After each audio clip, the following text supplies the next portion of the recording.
smoking too many packs a day.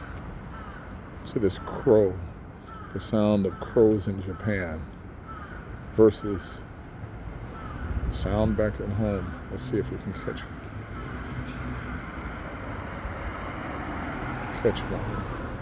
He's in that tree, right? Yeah, okay. I see what you mean about the neck. The neck and the beak.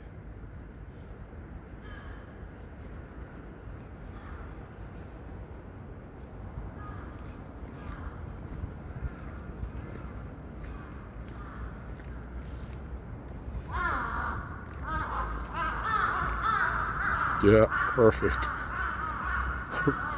Japanese crows. Wow. Or the crows in Japan, rather. Wow. Sounds like a person.